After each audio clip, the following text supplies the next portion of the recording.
มันทุกคนมาลุ้นด่างที่2น้ำกันด่างที่นี่ได้3แต้มด่างนี้สิได้จักแต้มเงียบกิ๊บ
ด่างนี่แห้วว่ะทุกคน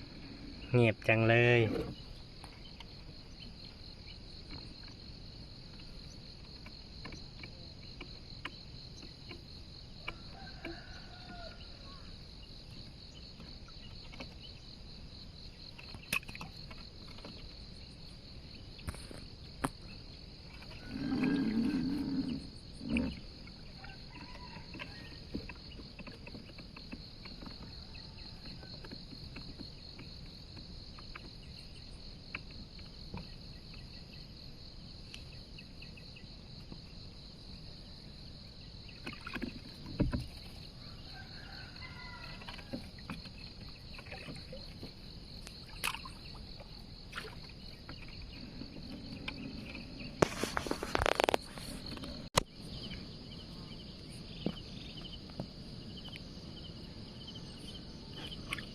นี่บรรยากาศช่วงเช้า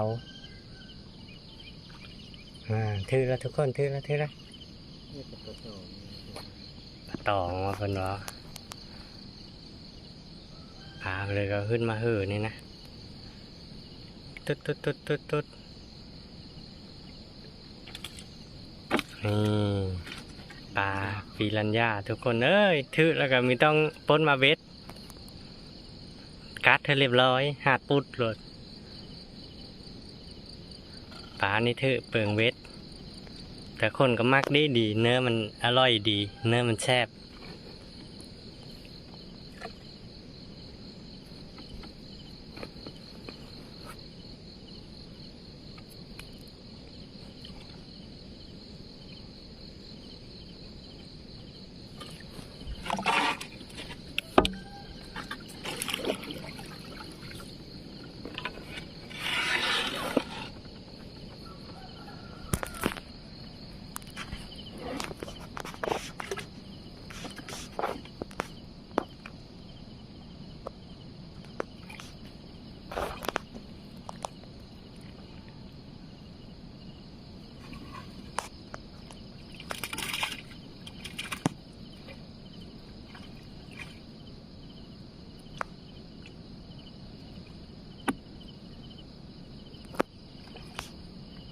น่าจะมีโตยทุกคนถืออะไร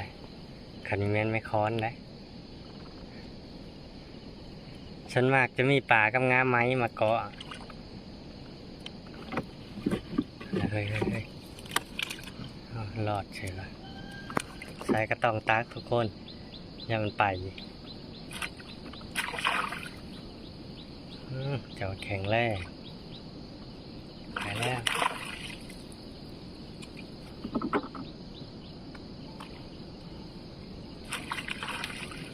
อาจจะกลางทุกคนคนนี้ค่อนข้างจะแข็งแรงเลยแหละดีดยูนเฮอร์ก็ยังกระด้องไปความเก่ง อย่าเอามือโปะก็ว่าได้ต้องใส่ถุงไว้ตัวนี้ไม่ใช่ปลาย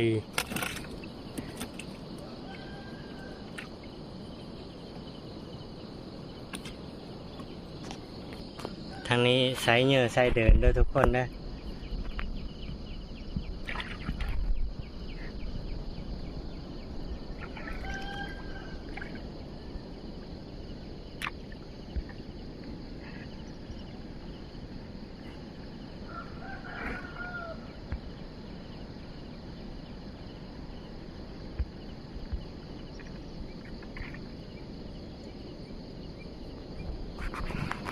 บรรยากาศช่วงเช้าๆทุกคน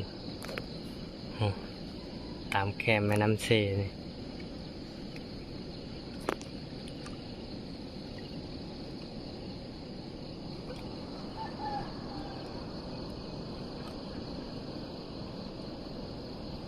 หนังนี่ได้2 แต้มทุกคนนะ2 แต้มแล้วแต้ม3สิมาอยู่บ่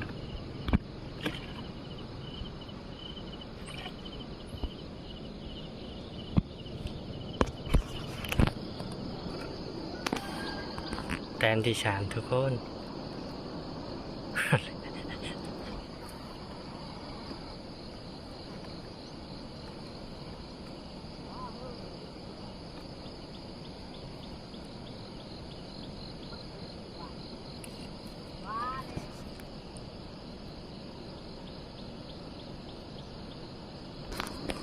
ทุกคน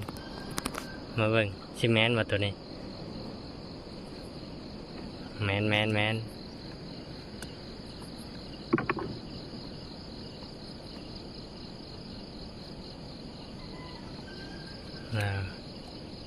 ปีรัญญาน้องปีรัญญาทุกคนเลย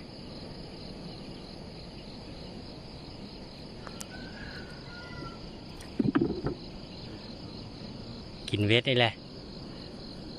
หมอนี่กินมาเบ็ดได้ถือห่านเบ็ด